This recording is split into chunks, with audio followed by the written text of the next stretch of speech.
Listen to this bonkers research from Paul Slovic and his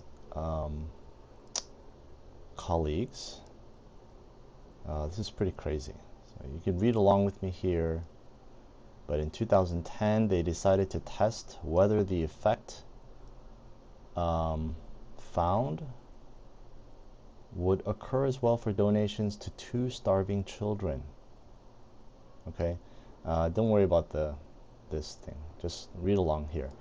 Following the protocol designed by these guys, they gave one group of Swedish students, okay, one group to the opportunity to contribute their earnings from another experiment to save the children to aid Rokia, whose plight was considered blah blah blah.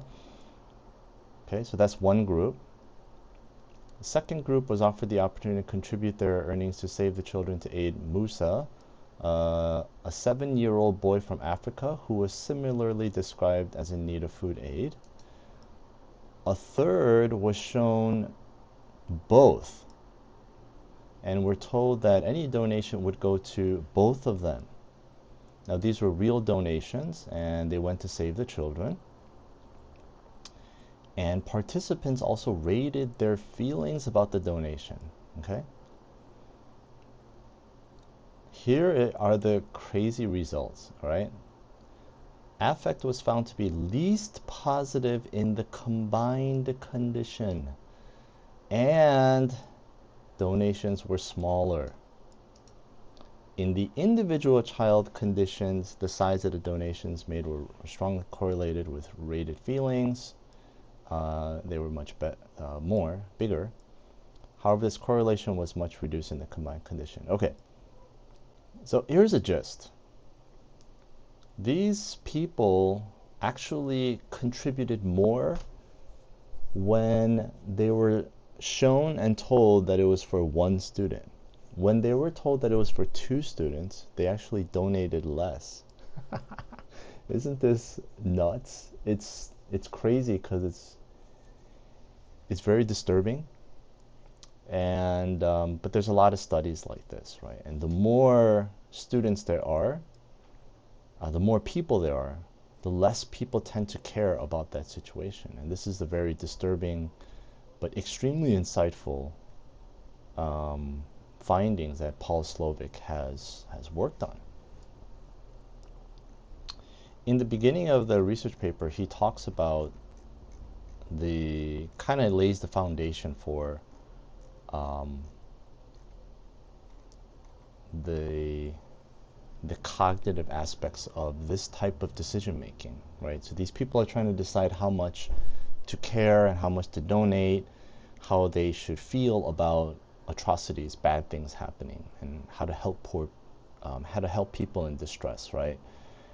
And I like the way Paul Slovic talks about this. He uses Daniel Kahneman's Thinking Slow and Thinking Fast, right? Great book. Everybody in the world should read it. Thinking fast they're the heuristics. They're the rules of thumb that we use to make quick decisions, right? If cars coming towards you, you move out of the way.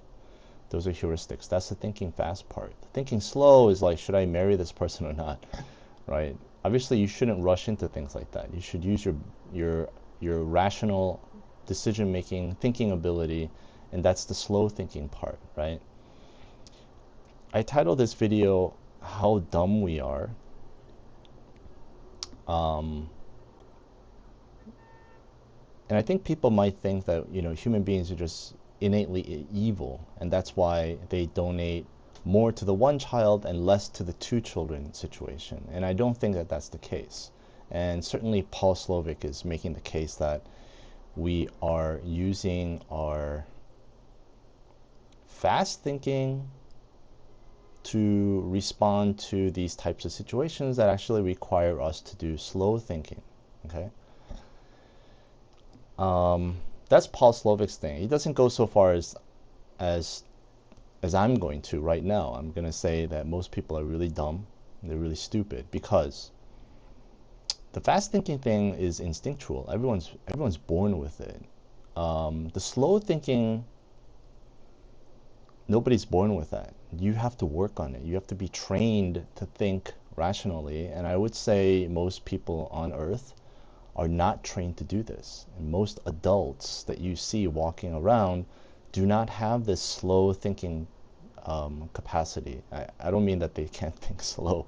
What I'm saying is the rational thinking, calculating, deductive reasoning part of their brain has not been developed. Okay?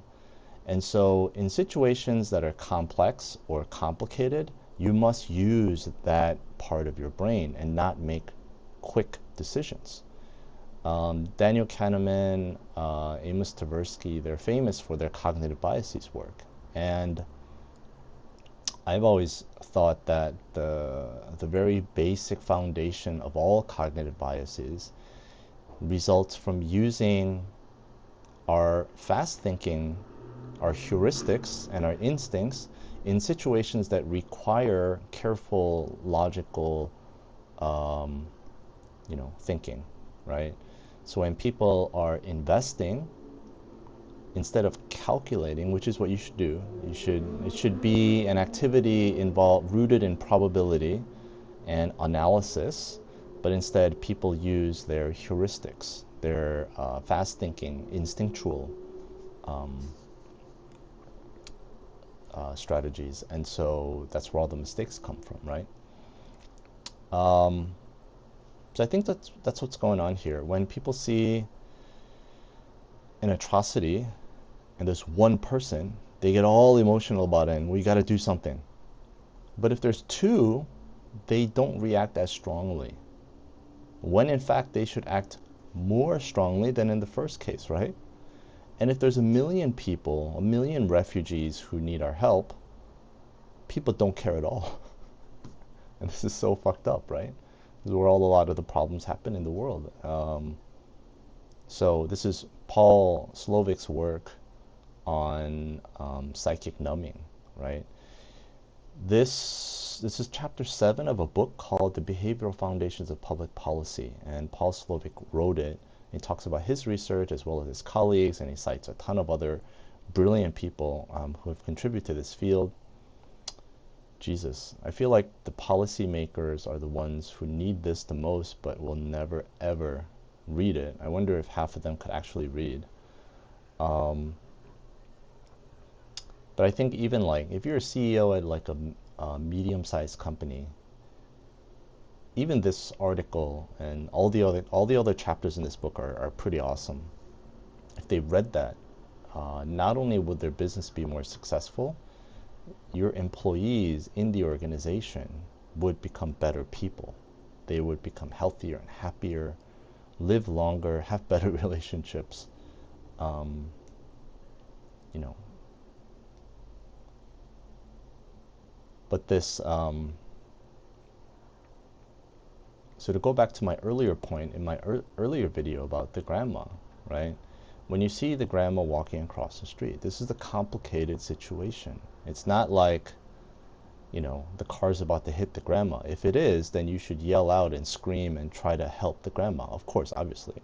But when the grandma is holding up traffic, you should stop all that emotional stuff and drama stuff and trying to feel something because you're bored.